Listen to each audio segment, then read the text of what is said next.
Hi friends, আমি এসেছি garage. এই দেখো গ্যারেজে আমার গাড়িটা চেক ডাস্টিং করার জন্য ঘরে। তো ডাস্টিং আমার এভরিডে করতেই হয়, ডাস্টিং না করলে আমার পেটের ভাত হজম হবে না।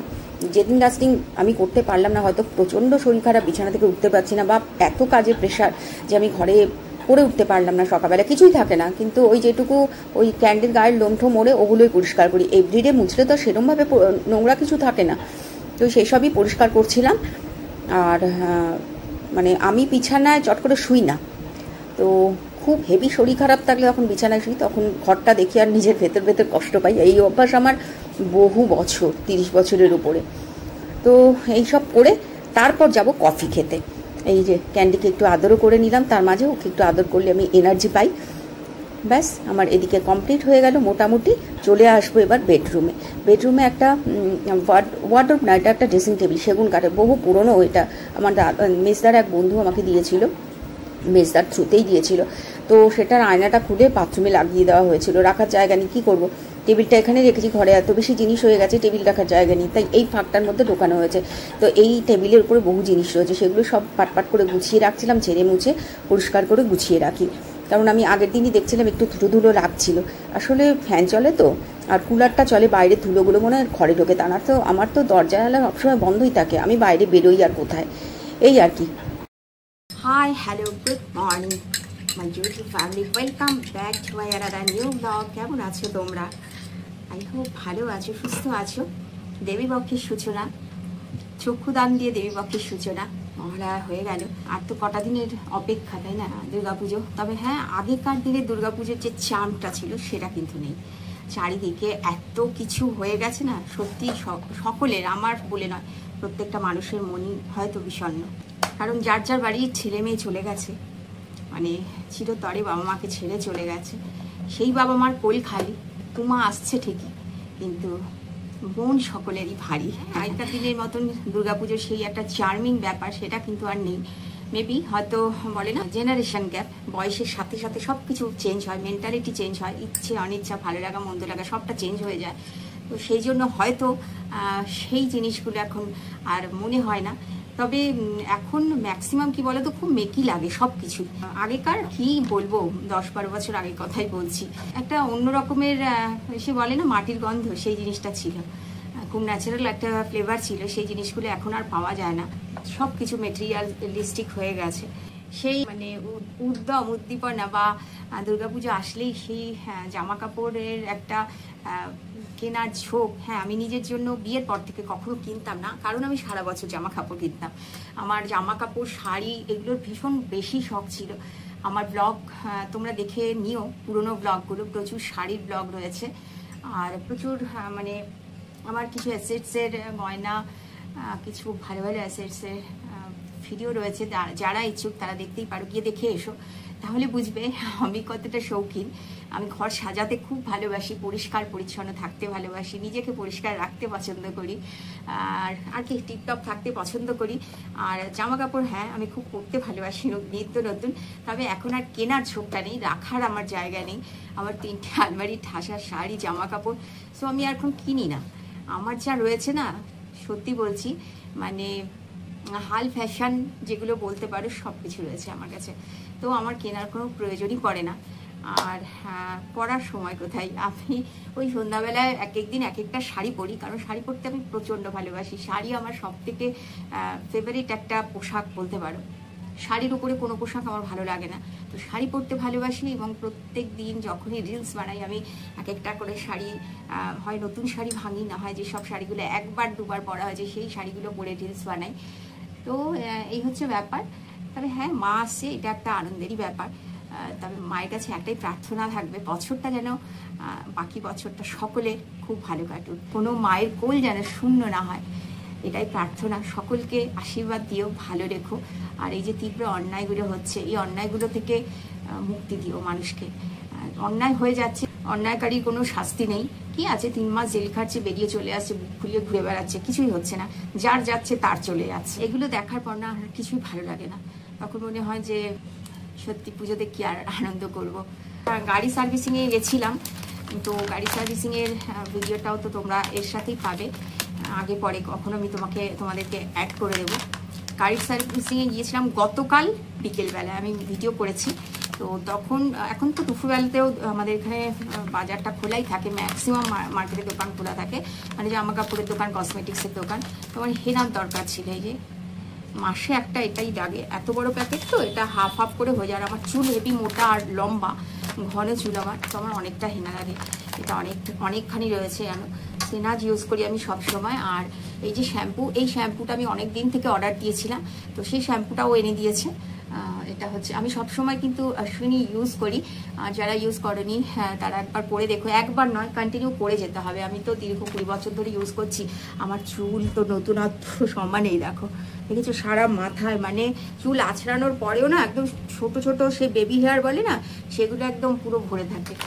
চুল আমার কম পড়ে, আমি অনেক কেয়ার করি। তো আমার পাস্ট ভিডিওগুলো দেখো, তাহলে বুঝতে পারবে অনেক কিছু টিপস দেওয়া আছে, অনেক হেয়ার কেয়ার, স্কিন কেয়ারের ভিডিও রয়েছে, শাড়ি, জামা কাপড়, অর্নামেন্টস মানে গয়নাগাটির ভিডিও রয়েছে। দেখো, আশা করি তোমাদের ভালো লাগবে। আর এই তো এগুলো কিনে নিয়ে এসেছিলাম। এই যে তেলটা, অশ্বিনীর তেলটা, অশ্বিনীর শ্যাম্পু, অশ্বিনীর তেলই ইউজ করি। তো হিবিস্কাসটা আমি বলেছিলাম এনে দিতে, কারণ আমার মাথায় ড্যান্ড্রাফ তো হয় না, শীতকালে যেমন সকলে হয়, আমার হয় না। কারণ আমি ওই যে বললাম কেয়ার করি, কেয়ার করলে কোনো কিছু প্রবলেম হয় না।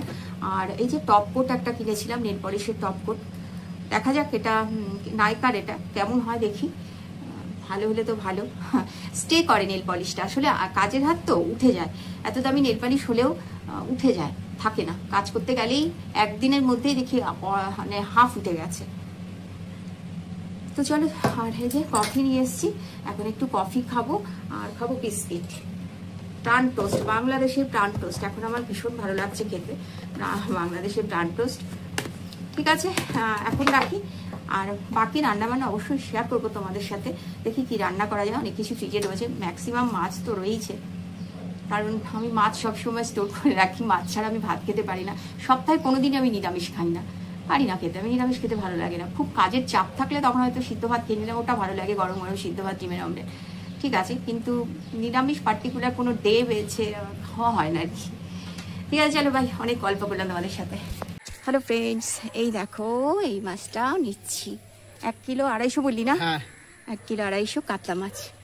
এছাড়া এই যে বলুন, সব সময় দাম বেশি দেয় আমার কাছে।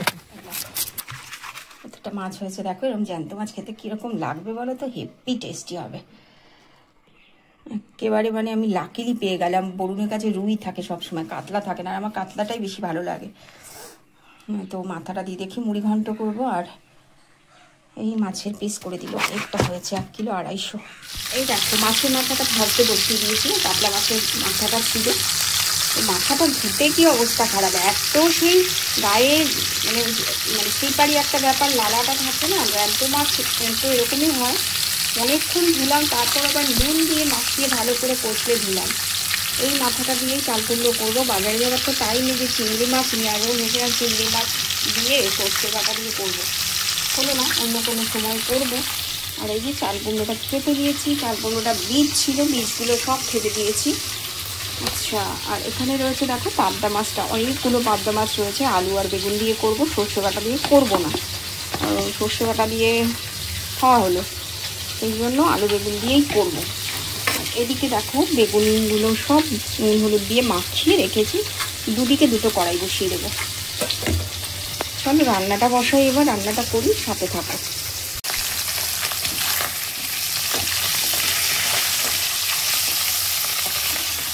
চাল কুমড়োটা বসিয়ে দিলাম, ফোড়নে দিয়েছি জিরে, শুকনো লঙ্কা, তেজপাতা, ব্যাস আর কিছু না, আর কাঁচা লঙ্কা বাটা দেবো, মাছের মাথা, ব্যাস এইটুকুই রান্না।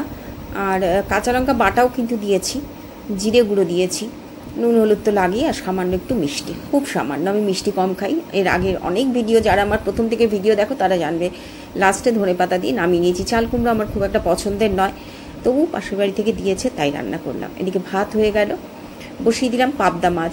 পাবদা মাছটা হালকা পাতলা করেই করবো, প্রথমে ভেবেছিলাম তেল ঝাল করবো সর্ষে মাছ দিয়ে, মাছটা অসাধারণ খেতে ছিল, খুব ভালো মাছটা।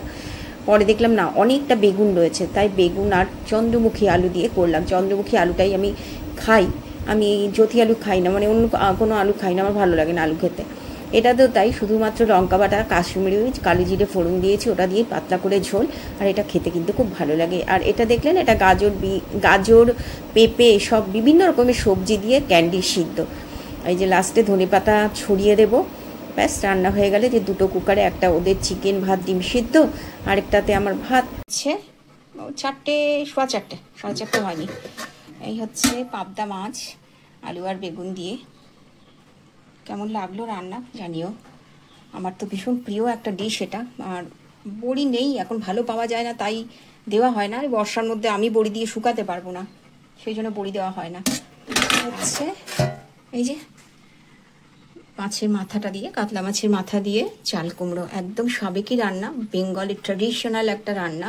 দুটোই তাই, পাবদা মাছের রান্নাটাও তাই, বাঙালিদের একেবারে সাবেকি রান্না, মা ঠাকুমাদের পুরনো দিনের রান্না আর কি বলতে পারো, মায়ের কাছ থেকে শেখা। আমার কিন্তু এই রান্নাটা আমার মায়ের কাছ থেকে শেখা। আমার শ্বশুরবাড়িতে এরকমভাবে আমি করে খেতে দেখিনি, কখনো খাইনি। ওরা ওই তেল ঝাল পেঁয়াজ রসুন এসব দিয়ে খেতে দেখতাম, কিন্তু আমার বাপের বাড়িতে এটা খুব হতো। চলো এবার লাঞ্চ করবো। হাই ফ্রেন্ডস, আমি এসেছি গ্যারেজে। এই দেখো, গ্যারেজে আমার গাড়িটা চেক করছে, পাংচার আছে কিনা দেখছে। বারবার করে না হাওয়া দিতে হচ্ছে গাড়িতে, ক্যাচ ক্যাচ ক্যাচ ক্যাচ কেমন একটা আওয়াজ হচ্ছে। দেখো, এটা একটা ম্যারেজ হল। এই দেখো, ইচ্ছে তো করছিল না, তাও আসতে হলো। গাড়ি ছাড়া তো আমি চলতেই পারবো না, এত কাজে আমাকে বেরোতে হয়। এখানে দেখো পরপর সব গ্যারেজই রয়েছে, বাড়ি থেকে অনেকটাই দূর। পাংচার তো হ্যাঁ, দেখো খুললো, দেখো পাংচার আছে, চেক করেছে। গ্যারেজের মালিক বসে গেছে পাংচার ঠিক করতে। আমি কোনোদিন পাংচার ঠিক করা দেখিনি, ফার্স্ট টাইম দেখছি। আমি বলেছিলাম পেরেকটা দেখাতে, তা দেখিয়েছি। দেখো হয়ে গেল, পাংচারটা সারিয়ে দিল। কি অবস্থা, কি বড় পেরেক ঢুকেছিল, এক্সট্রা ঝামেলা না, কি বলবো। এটা বাস রুট, এখান থেকে বাস যায়।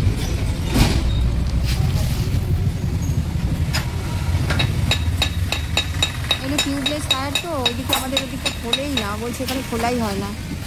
কি করবো, আমি জিজ্ঞেস করলাম কোথায় হয়, বললো এখানে হয়। আসতেই হলো। একবার ভাবলাম দুপুরবেলায় লাঞ্চটা করে তারপর আসবো, দেখলাম না, লেট হয়ে যাবে। এখানে কত গাড়ি দাঁড়িয়ে থাকে জানো, ট্রাকগুলো সব এই মাঠটার মধ্যে দাঁড়ায়। দেখো পুরো মাল ঠাসা ট্রাকে। গ্যারেজটা কত ছোট ছিল, কত বড় হয়ে গেছে এখন। বৃষ্টি হবে, যে হারে গরম দিয়েছে না, প্রচণ্ড জোর গরম।